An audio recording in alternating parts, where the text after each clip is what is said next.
Good evening, everyone. We'll commence our discussion program today around the new book by Dr. Anwar Alam, who is a senior fellow with Policy Perspectives Foundation in New Delhi. Earlier, he served as a professor of international relations at Zirve, University Gaziantep, Turkey, and Jamia, Millia, Islamia, New Delhi, director of Center for West Asian Studies, Jamia, Millia, Islamia, and associate professor at the School of International Studies at Jawaharlal Nehru University. He's here on a book tour throughout the United States on a new book he's published. It is called For the Sake of Allah, an appropriate title in the modern age for people to ponder. So please, without further ado, I welcome our guest speaker. Thank you. All right. Well, thank you very much, Dr. Rumi, for introducing me, and thank you very much for coming and have a kind of discussion on my new book, which is basically For the Sake of Allah, which is dealing with this almost major dimension of what has come to be known as the Gulen movement, or the human movement, in fact. So I have been engaged with this project for almost a decade, starting way back in 2009. And for 1 year I was posted with the Fatih University in Istanbul. Now it has been shut down. And then from 2013 to almost 2016, July 2016. And just 2 weeks before the military coup, I was there, in fact. So it's almost 5 years I was in Turkey and based in Turkey, in fact. And in a way that this book is a kind of the ethnographic studies, because it involves more than 70 or 75 structured interviews with many of the senior peoples who were in the Hijmat movement. And apart from that, it is based on the countless informal interactions. Personally, about myself, I do not come from any kind of religious or Islamic studies background. By training, I'm a political scientist. By training, I have a specialization in the Middle Eastern politics, actually. In fact, that's where my studies is basically come, in fact. So when I started working on this, the Gulen movement, a few things which actually emerged for me is that almost, for example, for 6 and 7 months, I really could not understand, because especially coming from my South Asian backgrounds, and the way basically I am accustomed to understand Islam in the South Asian ways, I really could not find anything Islamic with this movement, in fact. I mean, in terms of their representations and the form and their engagements, so it took some 7 to 8 months to really engage in what kind of this Islamic movement, in fact. That was my first surprise. The second thing is that as and when I try to excavate the literature, and possibly most of the literature is available in English, because that is the only language I am slightly conversed with, in fact. What I realize is that almost 95% of the books which are available on Gulen movement in English literature, they are saying probably everything about the movement. That is a democratic movement, it's a civil society movement, it's a social movement, it's a kind of very secular movement. It's a human rights, but except that it's an Islamic one. So that was very interesting for me, is that the fairly large number of the production is that. And even though they are probably mentioning about the Islamic dimension of the movement, they are mostly the Islamic dimension of the movement, only linking Gulen personally or Gulen movement in the context of Buddhism or say Nursi in Turkey, in fact. So that is the only reference that you find, in fact, you know. And 90% of the book you will find is that, Fatehullah Gulen has also been reduced to a kind of the shadow by Buddhism or say Nursi, in fact. You know, that he's the one who is basically implementing the ideas of Buddhism or say Nursi, and he's a good implementer. So as if that Fatehullah Gulen does not have his own original ideas. So that was pretty surprising for me, in fact, some of these things, in fact. So in the course of the probably walking and trying to understand to the best of my capacity, what I could deduce, or I could understand a few things which I would like to summarize here, is that number one is that I finally came to a conclusion that, I mean, while living with these people, interacting with these people, eating and almost spending lots of time with these people, in fact, in Turkey and the other parts of the country also, and many parts of the world also, including the Thailand, for example, Australia, I've got to introduce to them in Germany also. So fairly large number, in fact. I realize is that this is basically, to my understanding, is die hard. I am conscious while using this expression, basically, that it is just die hard orthodox on the Islamic movement. That's what my understanding says, that, you know. And there could be a controversy on the use of the word orthodoxy, in fact. But for me, the orthodoxy essentially mean that it has to all about your own imagination of your correct practices of Islam or any other kind of doctrines. One is entitled to have their own correct practices. Amen. So there is no standard, because it's more of questions of the imaginations, in fact. So to that extent, it's certainly the orthodox, because I mean, it's all sources actually come from Islam, come from the Prophet Muhammad, come from Quran, come from Hadith, and also those Islamic scholars, you know, right from, for example, Badiuzzam Nursi, or for example, Imam Rabbani, or for example, many others, in fact. So that is the entire chain of the Islamic scholars from it comes. So that's how I realize is that because what is very interesting is that the popular projection about the book could be in the West is that it is the kind of the civic social of movement, in fact. But the fact of the matter is that, I mean, this is the movement that basically interacts with the world, or with the discourses of the world, or with the ideas of the world, for example, modernity or democracy or the human rights or secularism, with its own understanding of Islam, in fact. So it is this through which it would like to mediate with all the discourses, in fact. The second verse which I try to highlight is that, which is very, very important, is that the 95% of the literatures are basically available on the movement, is that they would like to emphasize that the Gulen movement somehow very successfully bridged the gap between Islam and modernity. So that is something like, for example, that it has somehow in a position to demonstrate the 19th century discourse over the question of the compatibility between Islam and the modernity. You know, somehow I find this proposition extremely problematic. And I came to realize that the Gulen movement is essentially a postmodern phenomenon instead of basically a modern phenomenon, in fact. And more I read about the Gulen, and I do see this remarkable contrast in a sense, is that because the way we understand modernity and the way it has been celebrated, in fact, I mean, for any academic scholars, the modernity is specifically the way we understand, particularly the political modernity. And in the political modernity, we are essentially concerned about the discourse of the state, or the questions of the homogenization, the question of centralization, the question of the nation state, the question of homogenized nation states, or for example, the individualism, or for example, the secularism.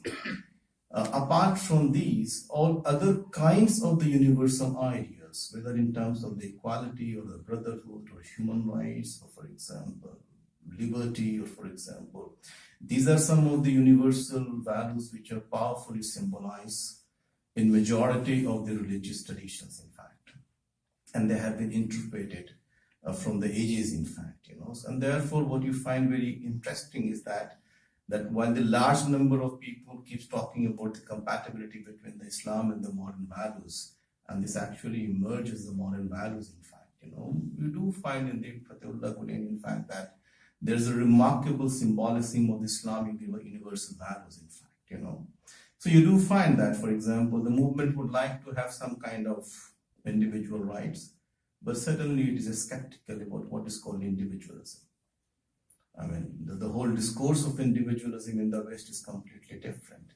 The movement still would like to have a balance between the group identity and the individual identity. The the movement is still would like to have a focus on the community than on the whole questions of the individualism, in fact. And that led me to realize that the movement is essentially postmodern phenomena to an extent because it basically focuses on the individual attributes. It basically focuses on the celebration of the individual identity, celebration of diversity, celebration of the recognition, celebrations of the human rights, celebration of the universal qualities, And the movement certainly doesn't celebrate the whole idea of the nation state of the United States. And therefore, for example, I realize that this movement is trying to deal with the whole 21st century focus on the postmodernism, and which essentially means that going away from the very homogenized conception of citizenships and from homogenized conception of the nation, or from the homogenized conceptions of the Ummah, and rather focusing on the pluralism and basically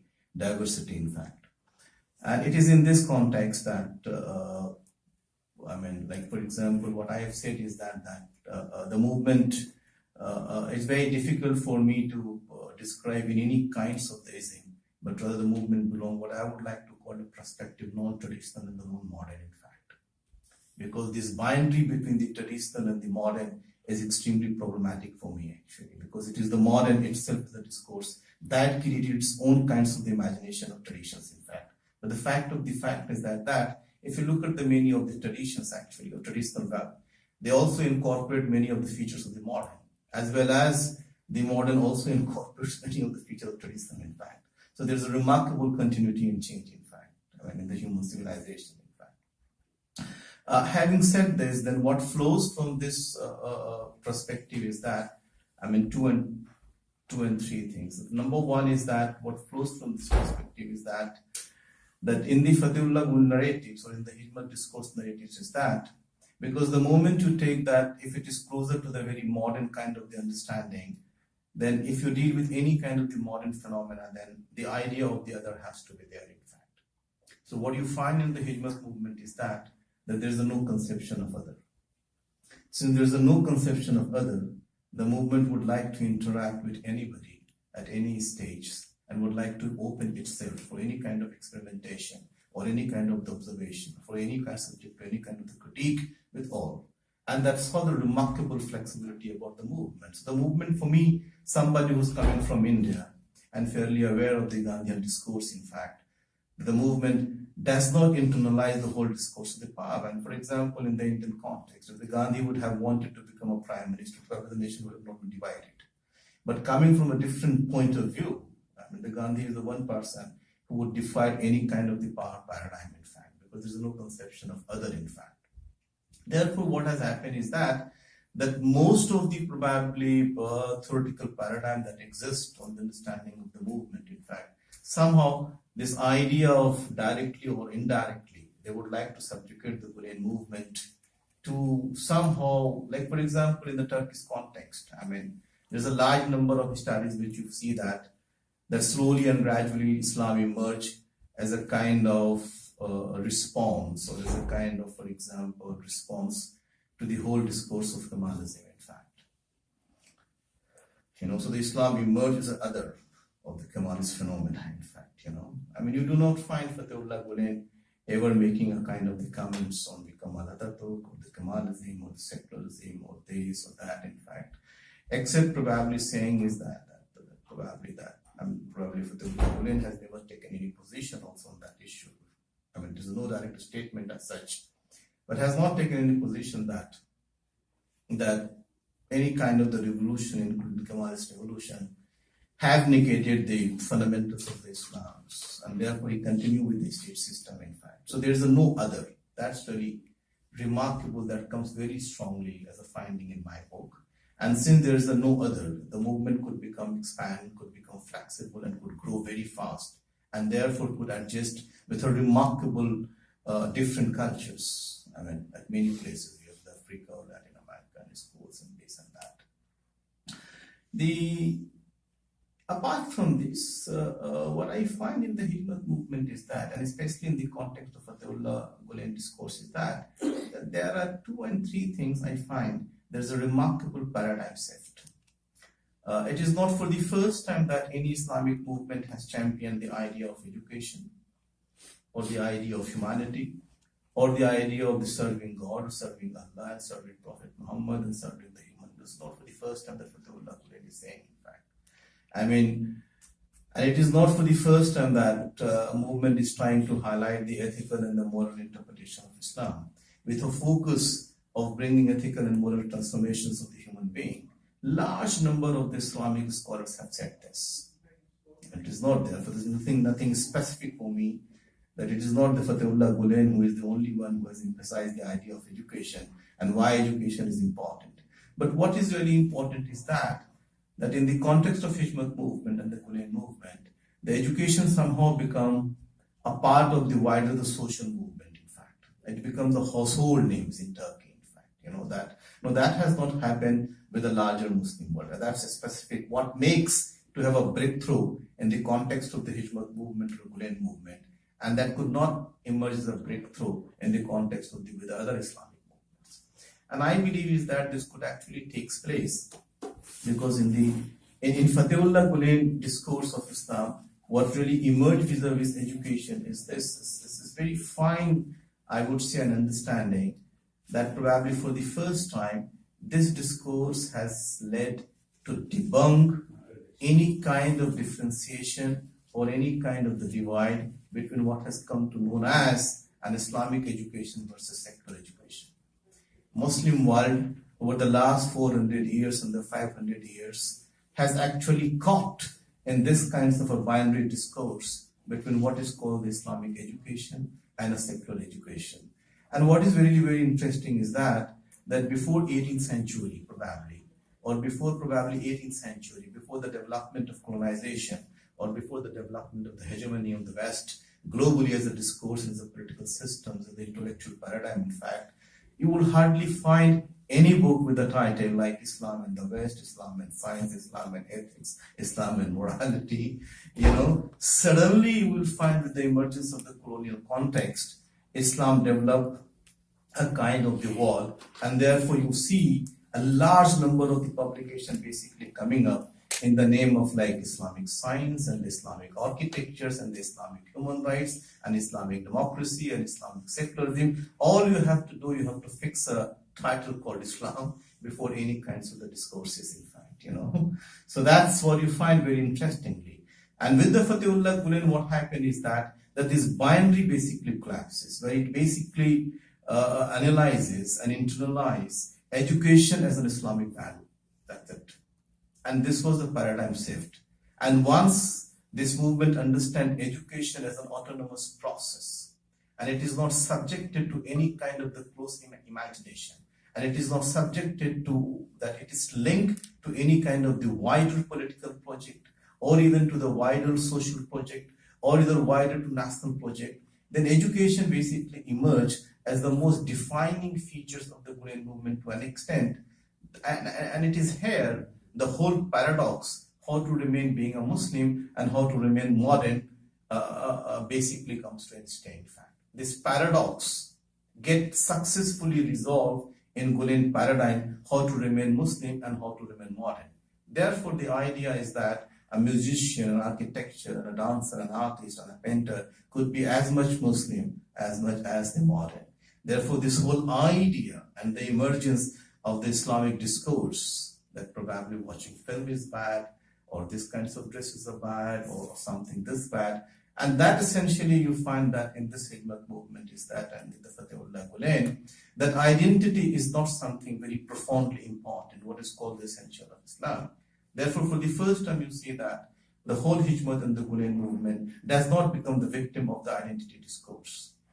Unlike the movement over since the 19th century, you have a multiple kinds of the Islamic movements globally in many parts, but they have all become the victim of the identity discourse. And today, for example, in the late 20th or in the beginning of the 21st century, majority of the Islamic movements have been the victim of the identity discourse, in which there is a very powerful Islamization that how to practice, a very powerful imagination how to practice Islam. And once you enter into this discourse, then you have the imagination of the format of an Islam, And in this format is that the whole idea of the identity come actually, So whether and therefore you become identity specific, And therefore, the defense of identity become also the defense of the Islamic principle, in fact. And therefore, what happened is that you internally tend to be far more reactionary towards any kind of the discourses. And this led to emergence of a very high degree of the wall between the Muslims, between the Islam and the West, and between Islam and the other kinds of the civilizations, in fact. So what you find very interestingly is that in one of my interview, when I am asking, for example, some of the volunteers in the Hijmat movement, that what is that the Hijmat movement has given to you over the last 30 and 40 years, and what it is that you would like to continue as a participant in the movement, then, I mean, most of the time you find the answer, which is very interesting in a sense, is that the movement has given me this confidence that I can travel globally in the world without any fear of dilution of my Islamic identity. And that's really remarkable, actually, that this movement has given me confidence to travel to the globe, to settle somewhere, to do business, to receive education, to participate in civic affairs without any fear of any kind of dilutions or compromising what constitute the essentials of the Islamic movement, in fact, and that was indeed very remarkable in that actually come. The second, I believe, is that which was extremely important for me is that which really comes out, and again I would say that for the paradigm shift in Gulen's imaginations and the way it has been very, very practiced by the large number of the people, in fact, is certainly this idea where Fatullah Gulen takes up positions that diversity is divinely intended. I mean, and then that's number one. And second, so once he took a position that, and quoting the Quranic principles of, that the God has given you many nations, the nation have to compete for the sake of Allah, basically. So the diversity is divinely intended. That essentially means that it's an article for Muslim belief in diversity, which essentially means that you do not have any alternative but to enter into and accept the principle of dialogue to live in this diversified world. So you have to believe in the diversity of the cultures, you have to believe in diversity of traditions, you have to believe in diversity of opinion, you have to believe to love with the differences, actually. And the only way it is possible when the dialogue and diversity emerge as an article of your faith, when education basically emerges as an article of faith, when democracy emerges as an article of faith. So all these ideas is not a mere questions of the instrumental reasoning. It's not a mere questions of that you need to use them as an instrument in a particular context. I know, for example, where the Muslims lives as a minority, for example, in the West or in India, where probably is that then you do not have any alternative but to believe in a democracy, actually, because you happen to be a minority. But you happen to be the majority, then you produce an Islamic state. This binary, and this is a very powerful binary and a very powerful imaginations, actually, and therefore you tend to subscribe to democracy only because there's a context specific, in fact. In Fatullah Gulen, it emerged very powerfully is that these are the essential and the original values associated with the foundation of Islam, in fact. And therefore, he takes it very strongly why dialogues are extremely important, in fact. So, dialogue as a conflict resolutions, dialogues as a method to promote friendship, dialogues as a kind of the structure to respect the other kinds of the cultures and the traditions, in fact. And dialogue is essential to have a faith in a diversity, in fact. And I think that's a very remarkable, I would say, very significant, because if you look at, for example, the movement of Islam right from the very beginning, and various kinds of Islamic movements, it's all about homogenized conception of the Islam. Certainly that it is very powerfully internally inbuilt in the Semitic imagination of religion. And in this Semitic imagination of the religion, you have, for example, this idea that you have a one God, and you have a one prophet, and you have a one book, and therefore you have a one nation, and therefore you have a one culture, and therefore you have a one language, and therefore you have a one tradition, and therefore you have a one festival. But imagine a situation for people like us who come from India, who has nothing called one. So do we do not constitute a nation then? Because this is the question I normally face when I visit to the Europe. The well, Professor Alam, it's a wonderful lecture, but let me tell you, you are not a nation. Because this idea of a nation, because then the idea of nation is only conceptualized in terms of one flag or in terms of one culture or one tradition and one language and one religion and one this, and there's very powerful semantic trends that is embedded in fact, you know. Well, I say that I cannot help it because I have a plural imagination of my nation. What can I do? I mean, I experience diversity in my everyday life, and therefore anybody who try to construct the homogenization of my country, we have a serious problem, in fact. You know? So therefore this idea, I mean, and therefore for the first time you do Gulen Fatehullah Gulen actually emerged, that why diversity becomes a very essential part. And therefore once you took this in Fatehullah Gulen or even the Hikmat movement, I was trying to understand is that whether whatever the Fatehullah Gulen, whether it's being practiced at the social level or not. And therefore probably when Fatehullah Gulen takes a position that who constitute a Muslim? I mean, a very serious question, that who is a Muslim? With the creation of Pakistan, the Pakistani government basically established a Munir Khalid commission actually to identify that who is a Muslim. And similarly with the state of Israel, because it came from the Jewish identity, and the state of Israel also established a commission to identify who constitutes a Jew. And both Pakistan and Israel and the commission failed to arrive on any kind of single definition who is Jew and who is a Muslim. Because you have infinite imagination of a Muslim. You know, because I tend to imagine my Muslim practices from my particular specific Islamic traditions, in fact. And therefore, from this point of view, Fatehullah Gulen takes a position that as far as the Muslims are concerned, you will be only a Muslim in a sense when probably by following the commandments of the Quran and this and that when you include of all the prophets. And he went to the extent that there is a new community without prophet. Because many of my Hijmat brothers and the sisters who visited India, they are normally appalled to see the idol worship which continues. And they see why the idol worship continues to take place in India, in fact. I can give you a very interesting example that one of the very senior person from the Hijmat movement visited India. And he hired a car actually, you know. And every day the car driver, when he come, he would like to worship the car like this, you know, and put the flowers on the car every morning. So my brother from Turkey was very amused. What the hell is this, you know? And why he's worshipping the car every morning? And well, please tell me, you know, what, and wherever the car will cross, I mean, then the driver will just only fold the hand to every temple wherever he's going. So I said the reason is that number one is that at the moment this car is the source of earning money. So he's paying respect to that. That's number one. And it is very powerful belief in those things that we have to respect each and everything. And he fold hands before each and every temple because he is not sure which temple will come to aid to him actually in the future.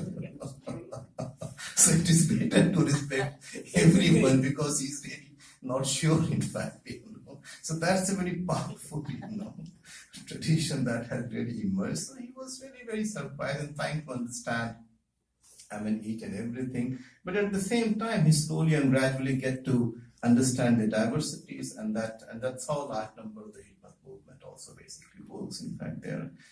Having said this, the other thing which actually, in my findings, which basically, apart from the whole question of dialogue and diversity and the question of educations, the other things which we'd also find is that it's related with this new, I mean, the new things, I mean, probably is that because the book deals with all the dimension of the Hijmat movement, even currently what has happened with the military coup and the post-military coup and the entire crackdown on the Hijmat movement is happening, in fact, and what is his imagination of the political, in fact, you know. So the book also deals with that last aspect, in fact, you know.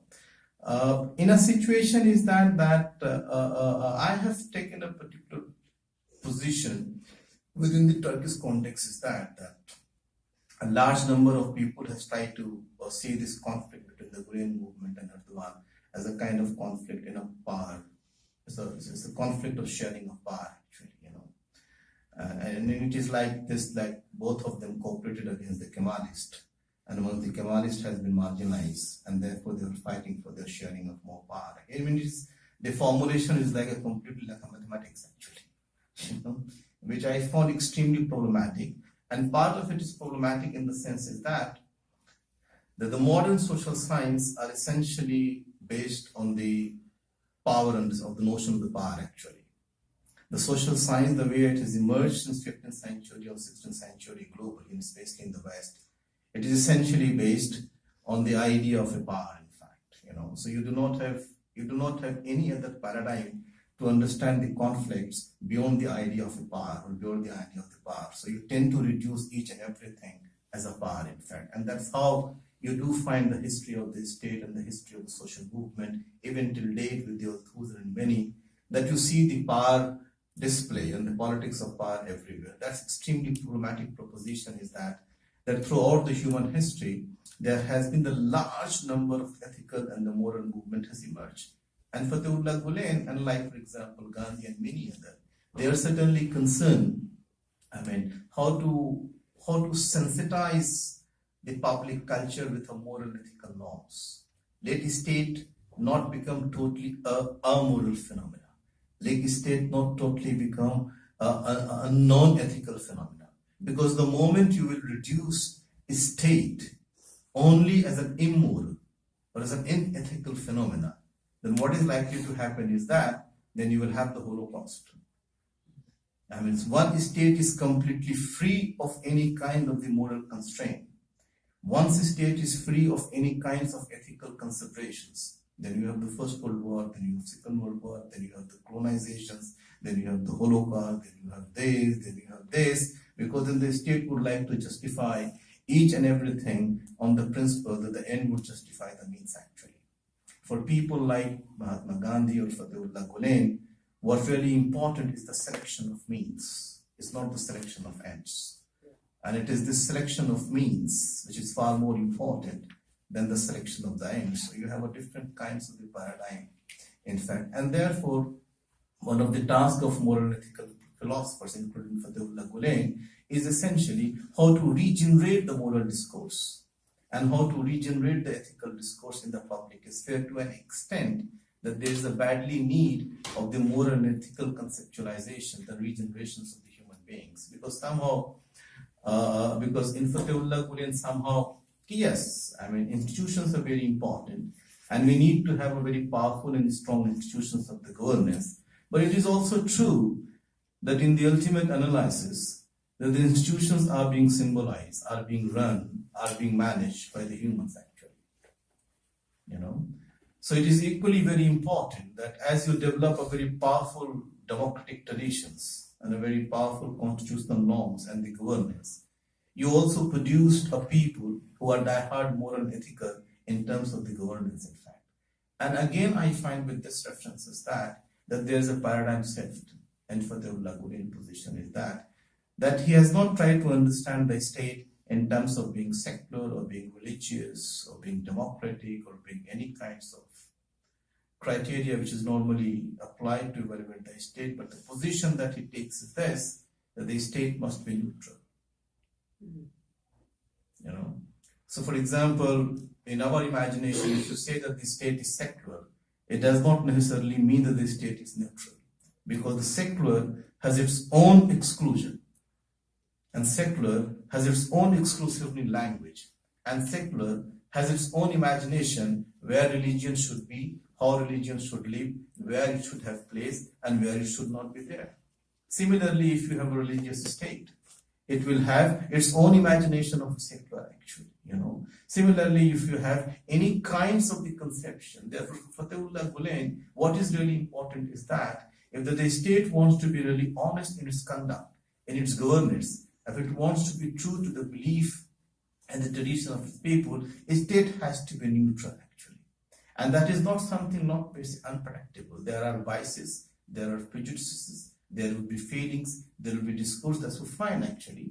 But it is quite possible also that a state must develop, if not absolute neutrality, but a relative neutrality. That is something very important in fact. And that's where I believe is that's how then the entire discourse become far more democratic actually. The entire discourse become a far more humane in its approach. And therefore, as I move, I tend to disagree with the large number, that's my last point actually. I tend to disagree with the large number of the knowledge production on the Gulen movement is that, and there are basically two kinds. One is that the large number of the discourse and the literature that is available on the Gulen movement, which see them as a kind of the as a kind of the religious movement, who somehow directly or indirectly, or even for example intended or unintended consequence leading to the secularization of the Muslim community, leading to the secularizations of the Islam, that is unlikely to take place. That's not happening here in fact. Secondly is that at the same time, large number of the literatures are pointing basically is that the Fatihullah Gulen discourse of Islam is the kind of the Islamicizing discourse actually, which is also not taking place. So the movement is neither promoting the unitary direction of secularization, which is the thesis of the evolutions, neither the movement is producing what is called Islamicizings. So therefore what you find very interestingly is that the movement has a remarkable hybridity. I mean, you can remain a Muslim with a multiple kinds of identities. And therefore, what you find very interesting in the movement is that, in the discourse, is that this discourse, or this movement, or this conceptualization of Islam does not lay an emphasis or does not prescribe a particular way of managing or performing or conducting the Islamic practices, except the essential of Islam.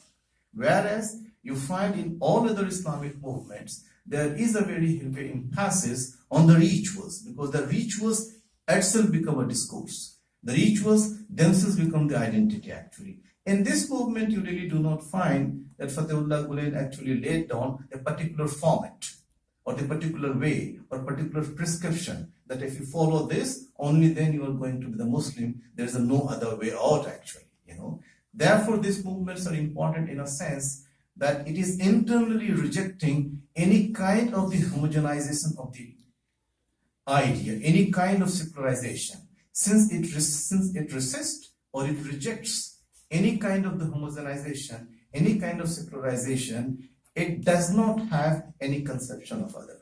And that's the beauty of the movement in fact. Thank you very much. I welcome your questions. We have a few moments for questions. If you have a question in a nice, clear and loud voice, we're happy to have you engage with our speaker this evening. I have one. Thank you so much for coming, by the way. I really appreciate how you reflected your ideas. They were very clear. There was just 2 points that I was a little bit confused. The first one is about the concept of identity in the Gulen movement. If I didn't understand wrong, as your last statement, you said a Muslim can embrace multiple identities. Did you have an objection when it comes to Gulen movement, this concept of identity? No, what I say is that the most of the Islamic movements are the victim of identity discourse. This is probably the only movement, except understanding the essential of the religion, it does not become the victim of identity discourse. That essentially means it doesn't give you the ideological interpretation of Sharia. It doesn't give you the ideological interpretation of a dress code. It doesn't give you the ideological interpretation of any other kinds of your identity. So that's why it gives a remarkable level of flexibility. And it is this flexibility that characterize what constitute the essentials of Islam and the essentials of the Muslim's life process, in fact, because most of the Islamic movements are basically, like for example, what has happened with the Indian Muslims over the last 15 to 60 years. The Indian Muslims are relatively educationally backward. One can have a debate on this issue. So whether they are educationally backward because of the discrimination of the government or the larger society, or whether they are educationally backward because of their own imagination of the maintenance of the Islam. That is the question. That's an internal one. And more I go, then probably today that before partition and before British, I mean, if you look at the number of madrasa today in India, actually, that has quadrupled than the existing number during the British time. So with the partition, the Muslim realized what is important is the protection and the preservation of Islam. And how we're going to protect and preserve Islam. The only instrument through which you can protect and preserve Islam is through the creation of the Islamic knowledge systems. And that's called the madrasa. And therefore, the boys and the girls, the government of India opened their schools. They did not join their schools with an idea that if the boys and the Muslim boys and the girls will go to the government school, there are high degree of chances that Islam is likely to be compromised. Because it will be Hindu culture and the Hindu tradition. Similar kind of things has happened in Turkey also.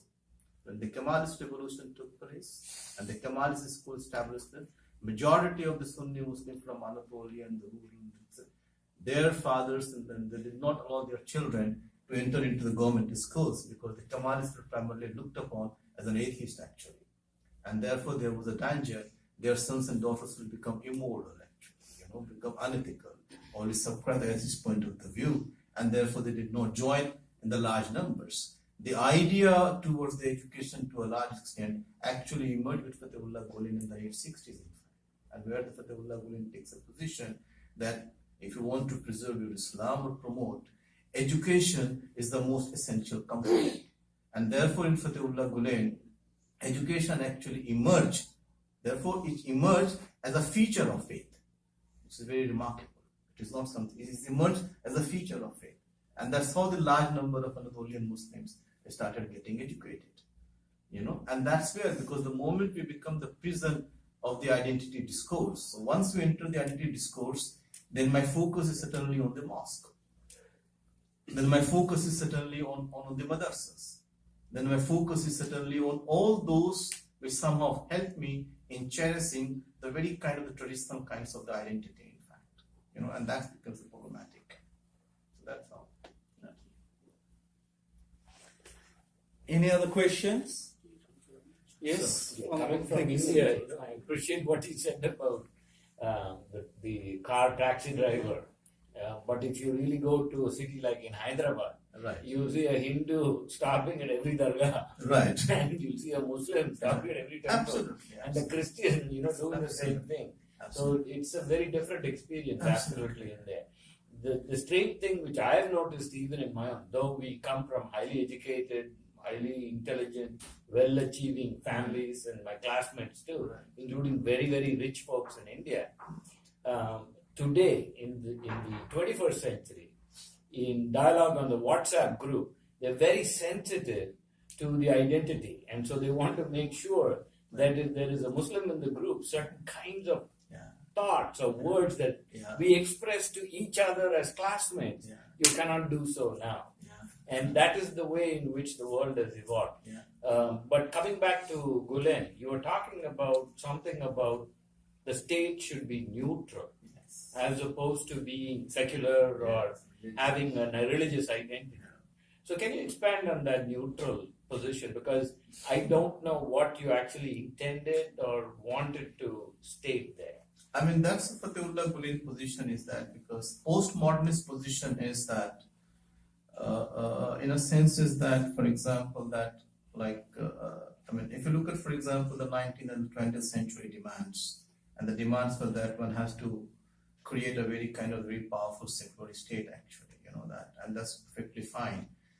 But certain exclusions are embedded in any kind of ideological constructions, in fact. So if you have a secular state is only possible when you have this idea that this state would like to demand that there should be the privatization of religion. And the modern understanding of religion is that religion is essentially a private affairs. Who made this, that religion is a private affair and secular is a public affairs? That is the question. And how it has basically taken place. So therefore, in the secular imagination, there's a very powerfully ingrained that religion cannot produce a social good. But look at, for example, the church. Church runs thousands of the quality education schools. Church run thousands of the health. In fact, there's the one church runs a large number of the charity, large number of the schools, large number of this idea that only the seculars are entitled to provide the service or the imagination, and that is only possible when the state will be internally secular, in fact, because people tend to assume that if state is going to consider you as a Muslim, Hindu, Christian, blah, blah, blah, a state is likely to have a very discrimination. Therefore, all of you are citizens, state are supposed to provide us. That's perfectly fine. But then what has happened is that if you imagine if you happen to be the minority and the majority, then what is likely to happen is that the majoritarian traditions and the culture and the customs somehow tend to influence the state cultures, and the minority would not be in a position. Therefore, the question of identity becomes really important for the minority. In this situation, what Fatullah Gulen is saying is that if the secular is not necessarily means neutral, this idea that secular is neutral is extremely problematic point of view, actually. Therefore, the state should not interfere with the religious affairs of the community, or state should not dictate how religion should be organized, which happened with the French revolutions, actually, which happened with the many countries of the Europe, where a state basically decided that if religion has to exist, in what form it will exist.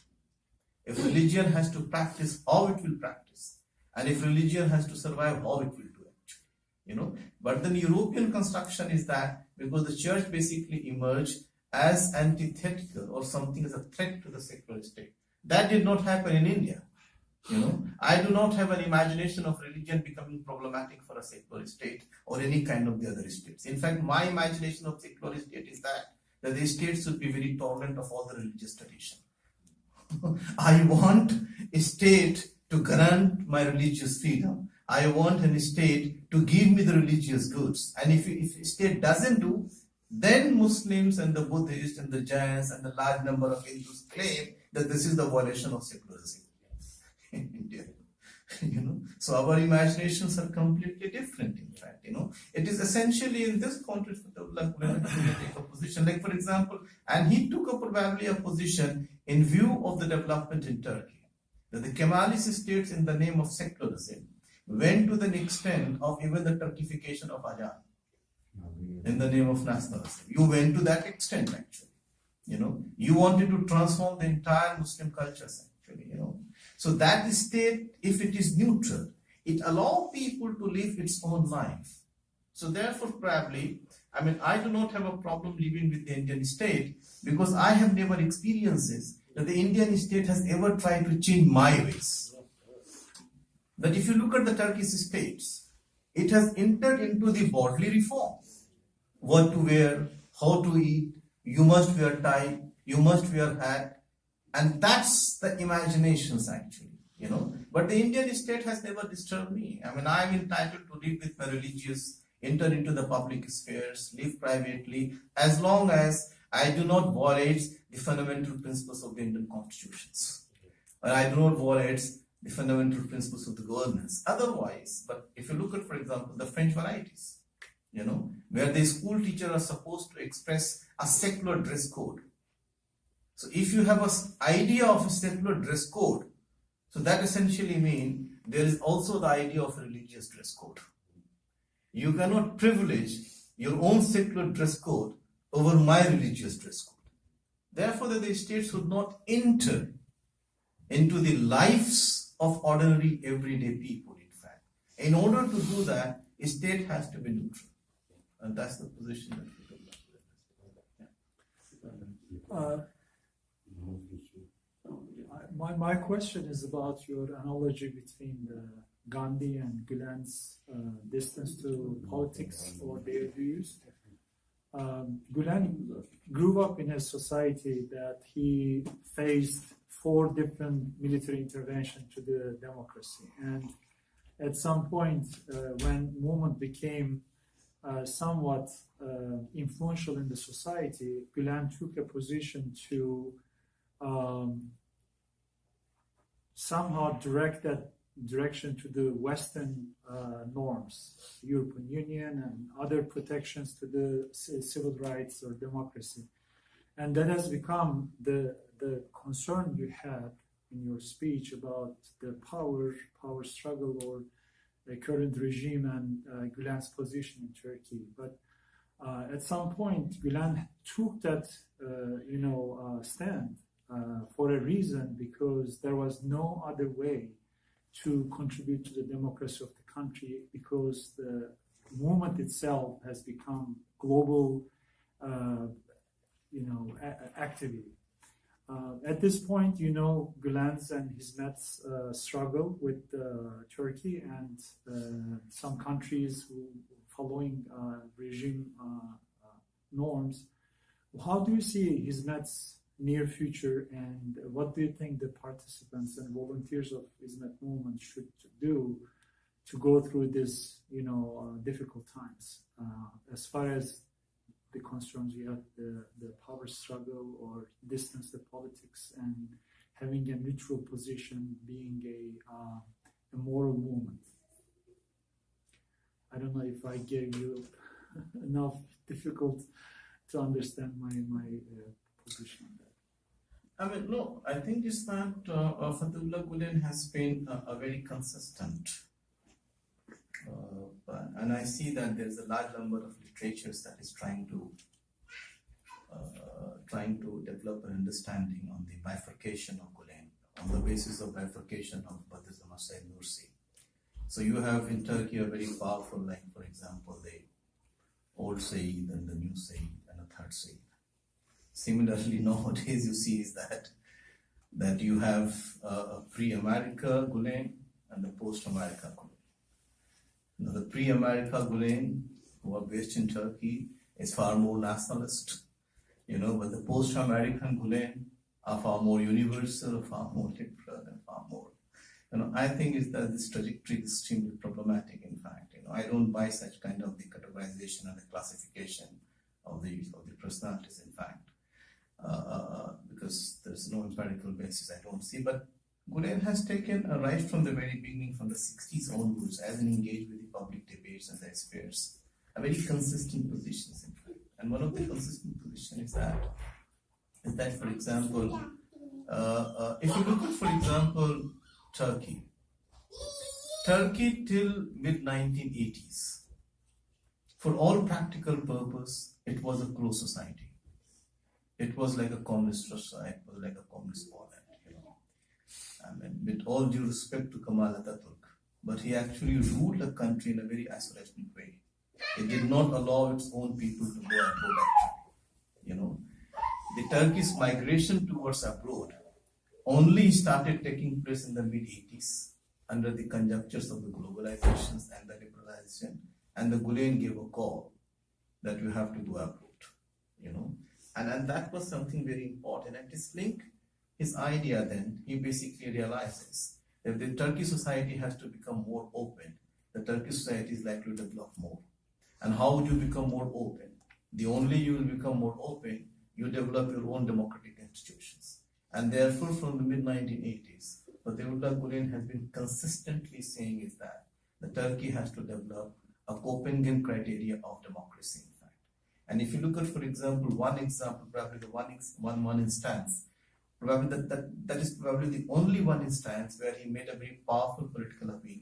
That was with regard to the 2010 constitutional amendment, actually, where he asked his followers globally, wherever they are, they must come to Turkey and vote for this constitutional amendment. And I know for sure from India and from Australia, the large number of Turkish volunteers paid their own money and airfare, came to Turkey and voted in order to make Turkey far more democratic and constitute far more criteria, because that was one of the important Turkey making a criteria of the European Union. So Fethullah Gülen could realize is that becoming the part of the European Union is not something that will lead to the process of the marginalization of the Kemalist or the military hegemony. That was not linked for him. It was rather linked with an idea of the opening of Turkey for the purpose and the national interest of Turkey, actually. This whole idea that Fethullah Gülen basically brought the European Union to curtail the military and to curtail. The military was curtailed not because of this democracy. The military was curtailed precisely, or the Kemalists were marginalized because of the unintended consequence of the process of education. Till the mid-80s, the Kemalists were in a position to monopolize the public spaces and the employment opportunities. After the mid-80s, the large number of black Turks, Anatolian Muslims, the rural Muslims, co-educated them, and therefore the public sphere became very competitive. You know, that's what happened actually. So education has remarkable unintended consequence. You cannot flow, and so that's all what happened actually. So it is not that he was looking European Union as a kind of the political instrument. You know, and because if you imagine that way, there's a serious problem in that. So I don't see that way actually. On that note, please join me in thanking our guest speaker. Of course, we're here because of this wonderful book that's out. The author is here. We have copies for sale at the back of the center here. So please help yourself if you'd like to purchase this. He'll be here signing them as well for a few more moments. Again, thank you. Thank you to the author. Thank you very much. Thank you, everyone. Thank you very much. Have a good evening. Thank you very much.